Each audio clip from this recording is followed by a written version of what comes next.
untuk kawan-kawan semuanya yang saat ini diberikan amanah untuk memimpin bangsa ini. Semoga kuat, semoga berkah, dan semoga ke depan kepemimpinan Anda, daerah yang Anda pimpin menjadi lebih berkah, lebih manfaat, lebih baik daripada sebelumnya.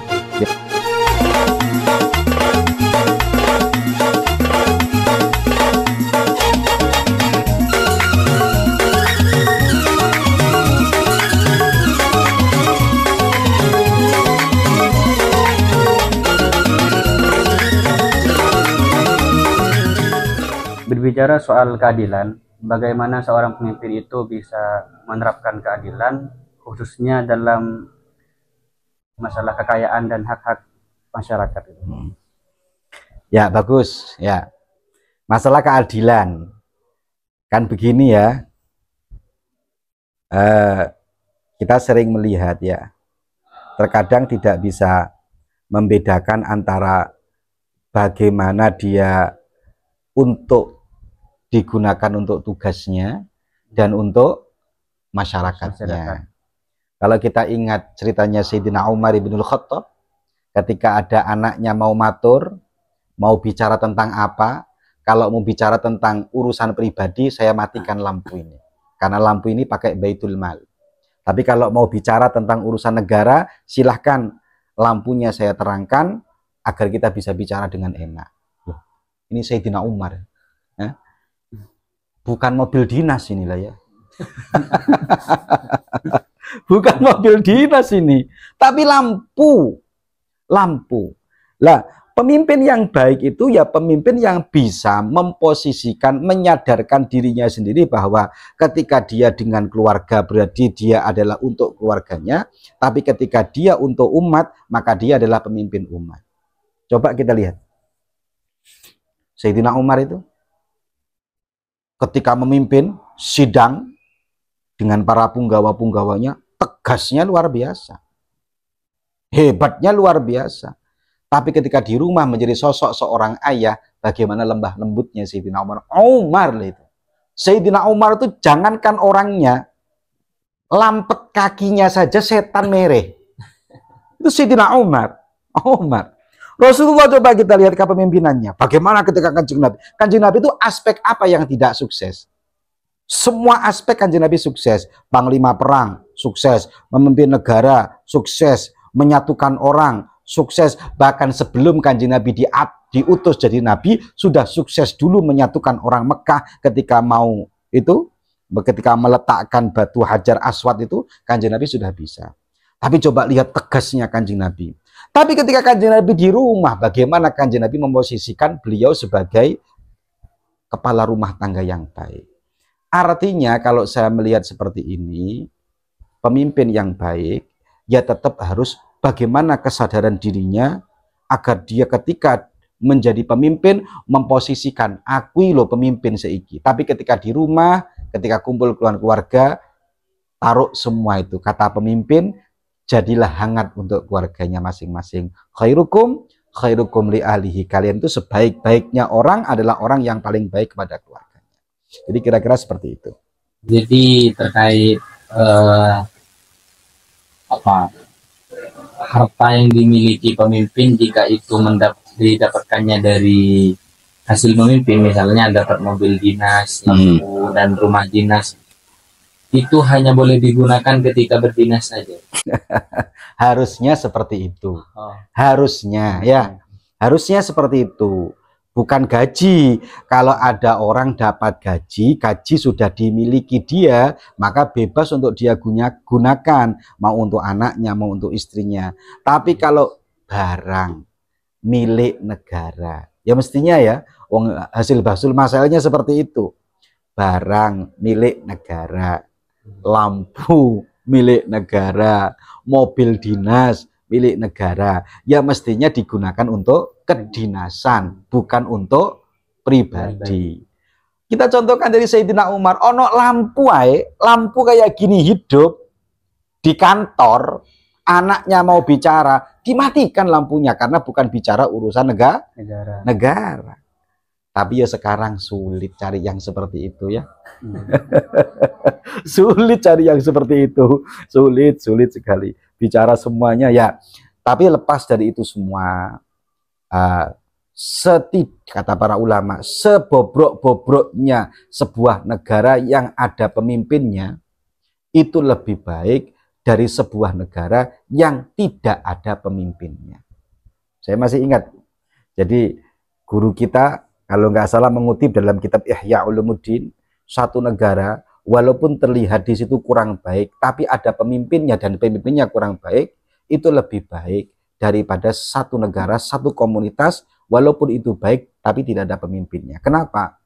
Karena yaitu tadi, sesuatu yang tidak ada pemimpinnya, maka yang terjadi bukan lagi hukum yang berjalan, tetapi hukum rimba yang berjalan. Siapa yang kuat, dia yang menang. Kira-kira seperti itu. Ini lebih ke tips ya Gus. Perlukah bagi seorang pemimpin itu mempunyai sifat zuhud dan rendah hati untuk menghindari dari keserakahan? Ya bagus. Nah ini tadi sebenarnya yang mau saya kutip, mau saya sampaikan. Zuhud. Ya.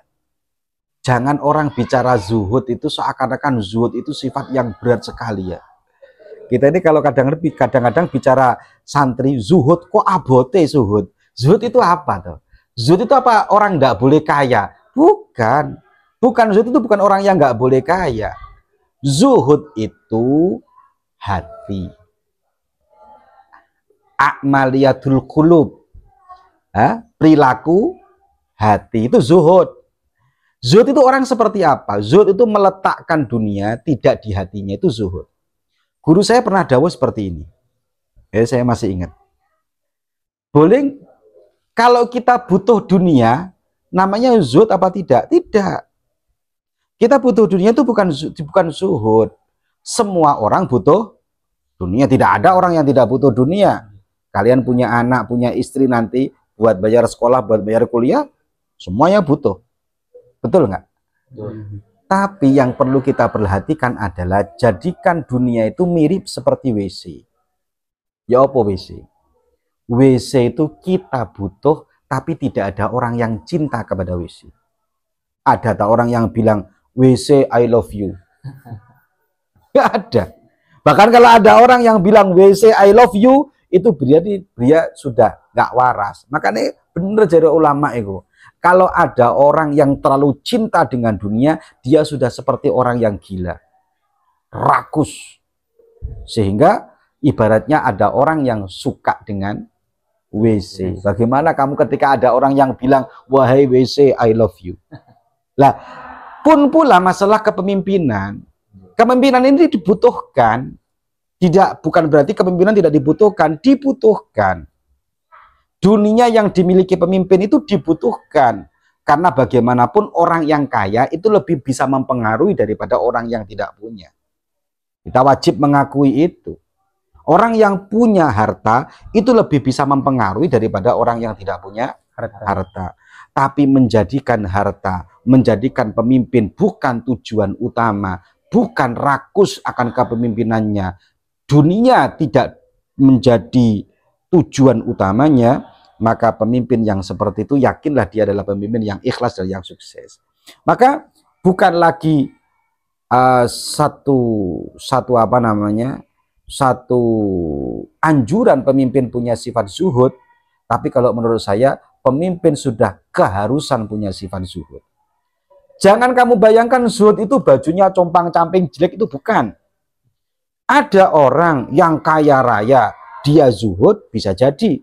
Ada orang yang hidupnya tidak punya, tapi dia rakus dengan dunia, juga banyak. Orang yang kaya raya, bahkan saya masih ingat dalam kitab Ihya itu begini. Walaysa zuhdu bikasratil mal. Ihya itu.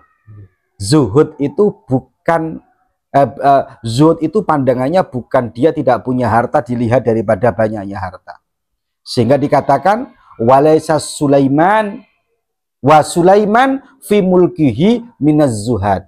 Dan Nabi Sulaiman yang punya segalanya di kerajaannya termasuk orang yang zuhud. Kenapa? Karena zuhud itu bukan urusan dia banyak atau tidak. Tapi urusan bagaimana hatinya kecantol dengan dunia apa tidak. Ada satu ulama top dulu yang hidupnya, nah ini kalau dimiliki sifat seorang pemimpin bagus ini. Ada dulu dua ulama top, gurunya dan muridnya. Gurunya ini punya murid di desa. Muridnya ini punya murid lagi. Muridnya ini, muridnya gurunya yang wali ini, dia tidak akan makan kecuali hasil dari mancingnya. Jadi kalau dia makan, kalau dia mancing dapat makan. Kalau mancing dia nggak dapat, dia nggak makan. Seperti itu terus tiap hari. Seperti itu dan seperti itu, seperti itu dan seperti itu, terus seperti itu. Terus muridnya dipanggil, berarti muridnya ini ya, muridnya dipanggil tadi, sini nak, ya Kiai, tolong saya punya hadiah ke guru saya, antarkan ke rumahnya. Rumahnya di mana Kiai? Tuh di sana, kamu jalan ke sana, ke sana, ke sana, ke sana, akhirnya nyampe. Muridnya tadi, yang tukang mancing tadi itu, yang terkenal wali tadi itu, kaget lihat gurunya, berarti maha gurunya. Dia hidup enak dengan semua keberadaan yang ada. Ketika masuk ini murid tadi yang disuruh tadi itu mengantarkan sesuatu, maha gurunya tadi ngomong, Cong, sampaikan kepada gurumu ya, jangan terlalu cinta dunia. Punyalah sifat zuhud. Padahal dia makannya hanya dari mancing. Ini si murid bingung. Lu kok iso? Maha guru saya hidupnya penuh dengan kelimang harta, kok pesanan dengan muridnya yang hanya makan dari hasil mancing saja. Nyampe di rumah disampaikan pesannya gurunya tadi, akhirnya bilang apa? Istighfar ini. Ulama yang tukang mancing. Astagfirullah, nah, betul guru saya itu. Kok bisa begitu Kiai? Betul. Kenapa? Saya katakan betul. Karena saya menggantungkan makan saya daripada mancing.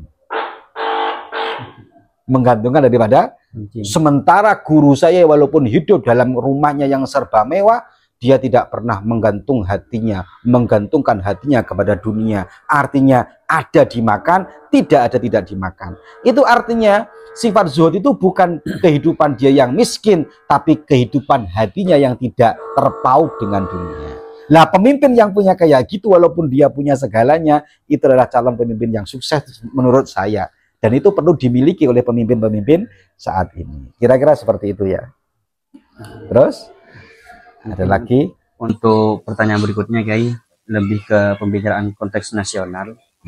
Yakni sering kita dengar soal nepotisme dan korupsi. Bagaimana Islam memandang tentang hal itu? Ya. Korupsi itu penyakit kita bersama. Sebenarnya tidak hanya korupsi, Mas, yang penyakit kita bersama. Tidak hanya nepotisme penyakit kita bersama, tapi riswah penyakit kita bersama.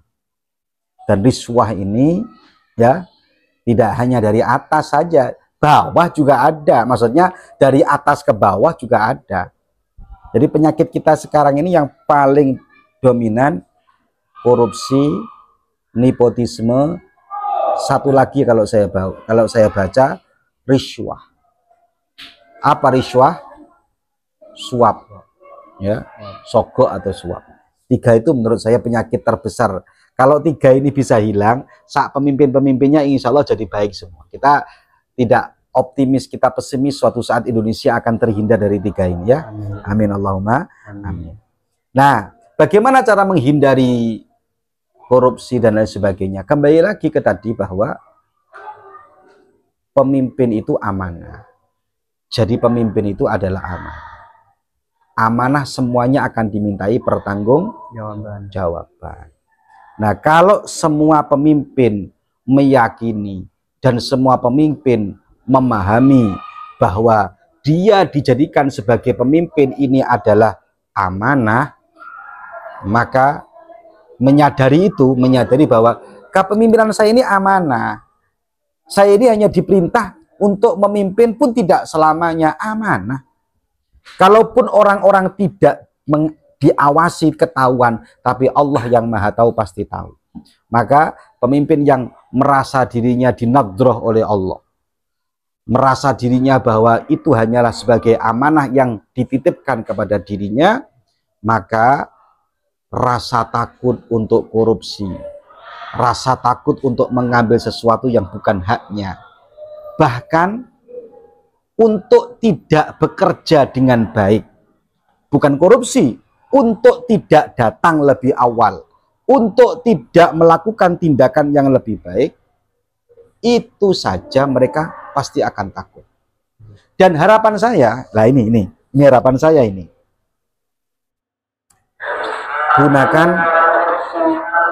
Gunakan cara berpikir yang tidak hanya formalitas, tapi gunakan pemimpin sekarang cara berpikir yang sosialitas. Kalau formalitas bisa jadi benar secara formal, tapi secara sosial belum tentu. Ada contoh begini, kalau kita ini sering sebenarnya kalau dalam kajian-kajian kita ini sering, secara formal orang sholat pakai sarung tok sah apa tidak? Sah, selama tertutup daripada pusar sampai lutut kalau laki-laki. Tapi secara sosial tidak akan pernah bagus. Oleh karena itu kalau saya melihat yang paling penting saat ini rasa sosial. Bolehlah orang pakai formalitas, bagus. Memang ketentuan formalitas harus kita pegangi. Tapi dalam menentukan kebijakan dengan sosial itu lebih penting daripada formalitas, menurut saya seperti itu. Maka saya berharap pemimpin saat ini selain punya sifat amanah, juga mempunyai kepekaan sosial yang tinggi agar menjalankan kepemimpinannya lebih baik, lebih berkah, dan lebih dirasakan oleh masyarakat di bawah. Kira-kira seperti itu. Cukup? Mungkin yang baru sendiri merupakan pertanyaan yang terakhir dari kami, guys. Mohon tips dan tips untuk pemimpin terpilih saat ini. Saran, lebih ke apa? Pesan moral. Baik, mungkin pesan-pesan saya kepada kawan-kawan yang sekarang diamanai untuk memimpin, baik di situ dia menjadi DPR atau jadi bupati ataupun jadi gubernur ataupun jadi apa saja yang jenengan Anda semuanya terpilih, maka yang pertama alhamdulillah berarti jenengan dikasih nikmat oleh Allah. Tapi jangan lupa bahwa nikmat itu juga amanah. Amanah yang jenengan emban ini tidak hanya akan dipertanggungjawabkan di dunia, tapi juga akan dipertanggungjawabkan di akhirat. Saya berharap sebaik mungkin, semaksimal mungkin pengabdian Anda tidak memimpin selamanya, Anda hanya memimpin ada waktunya. Tapi buatlah waktu yang singkat itu dikenang oleh semua masyarakat luas bahwa Anda adalah pemimpin yang adil. Jadilah seperti Rasulullah, jadilah seperti Sayyidina Umar, jadilah seperti Umar bin Abdul Aziz. Selain Anda berkah dan dikenang di dunia, maka Anda semuanya akan mendapatkan titel imam yang adil, yang kelak di akhirat akan mendapatkan naungan yauma la zilla illa zilluh, ketika tidak ada naungan kecuali naungannya Allah Subhanahu wa taala. Selalu saya doakan untuk kawan-kawan semuanya yang saat ini diberikan amanah untuk memimpin bangsa ini, semoga kuat, semoga berkah, dan semoga ke depan kepemimpinan Anda, daerah yang Anda pimpin menjadi lebih berkah, lebih manfaat, lebih baik daripada sebelumnya. Terima kasih, itu saja. Semoga barokah, semoga manfaat. Sudah cukup ini? Baiklah teman-teman sekalian, mungkin hanya itu yang bisa kami berikan. Terima kasih terhadap Gus Syakur Dewan atas partisipasinya. serta teman-teman penonton sekalian. Semoga kita menjadi umat yang saling menguatkan dan diberi berkah bersama. Amin. Wabillahi taufiq wal hidayah. Wassalamualaikum warahmatullahi wabarakatuh. Waalaikumsalam warahmatullahi wabarakatuh.